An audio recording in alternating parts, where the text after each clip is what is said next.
Not necessarily. I think the theoretical grounds for localism is that people who are nearer their local area, more connected to their local area, more knowledgeable about their local area, more invested in their local area, will be more imaginative, responsive, committed to the local area.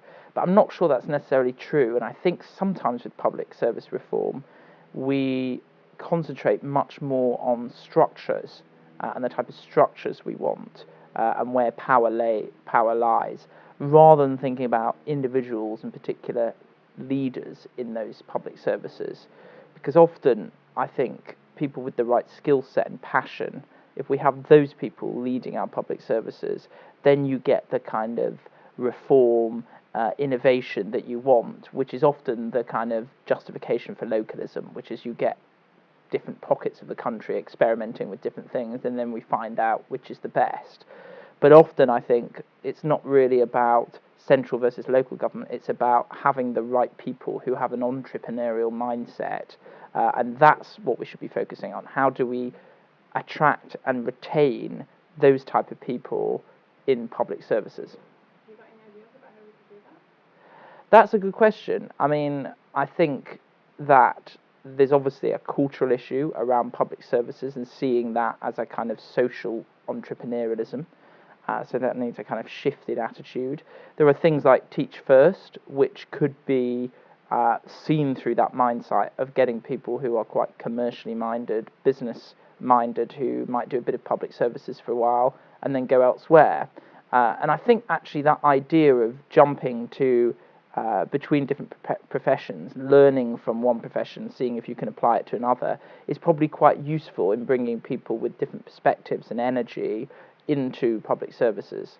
But the other thing I think I would say is that there are some barriers to developing expertise as well in public services. So in the civil service, for example, people rotate quite frequently, every half year, for example, rather than staying in a particular policy brief. And the justification for that is that you get that sort of cross-fertilization from different areas. And I think that's right, but there has to be a balance as well, in the sense of you have to enable people to develop an expertise and a passion and then apply that for a long period of time.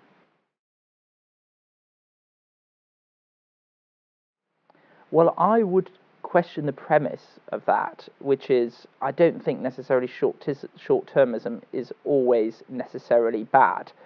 I think public services have to be responsive to new evidence, to new problems, new crises.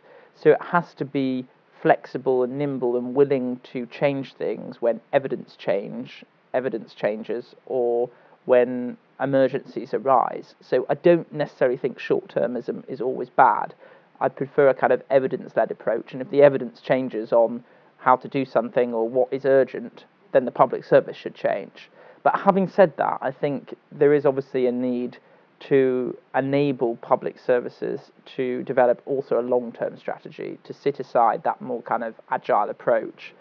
And there are things, I think, which work against that. So again, I think sometimes there's, in particular public services like the civil service, there's rotations of staff too frequently, not enabling particular expertise to develop. And that expertise is essential because it gives you institutional memory and knowledge, and getting rid of that so often is not useful. But also thinking about grants for public services that come from government. Sometimes they're on a quite short-term basis, on a yearly basis. Could we extend those out to enable organisations to be a bit more long-termist in how they plan things?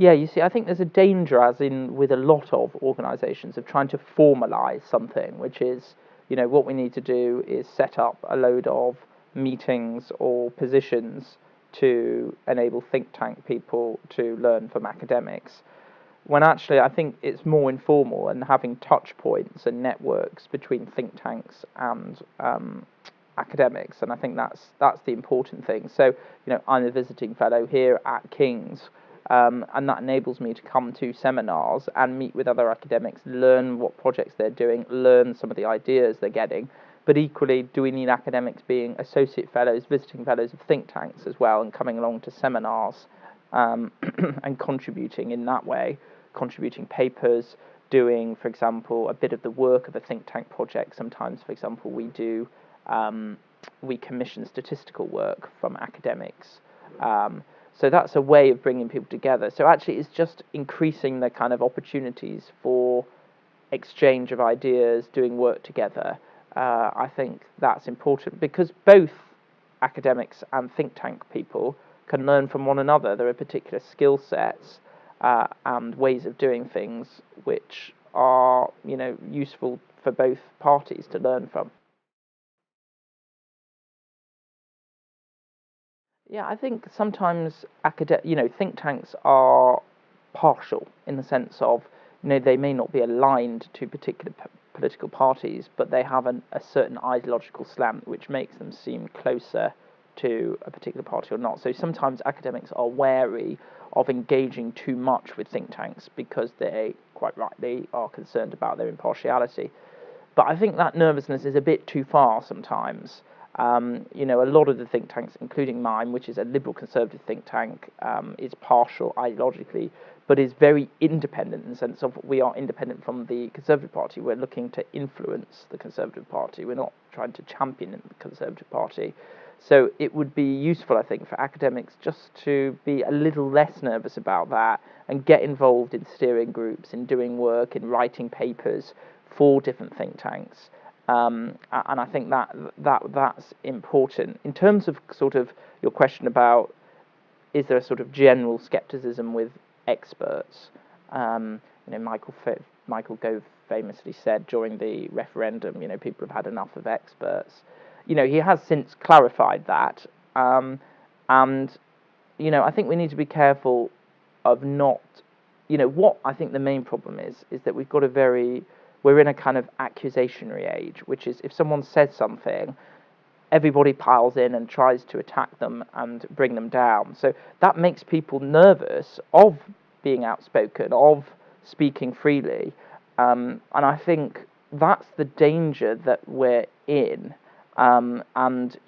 Think tankers and academics have a very important role in contributing to public discourse. So if they shy away from that, they won't be as influential in the direction of public discourse, which is evidence-led, which you want to be evidence-led. So I think the main concern that I have is that academics and think tankers are either worried about being caught out and going in the newspapers, etc., and being exposed, or B, that they'll look like they're partial and therefore worried too much about being outspoken. But the problem with that is that we're in a world where everyone is being a commentator, on Twitter, etc. So if academics and think tankers are not contributing to that, not being outspoken, not leading, then you're not in the game, and you're not going to influence the debate. So, I think it's being proud of the expertise and proud of the role that expertise has. It has a very important role to play in influencing public debate. It's not the only thing that we should consider, that politicians consider, or even just ordinary individuals should consider when they're making moral judgments about things, but it should be incredibly influential.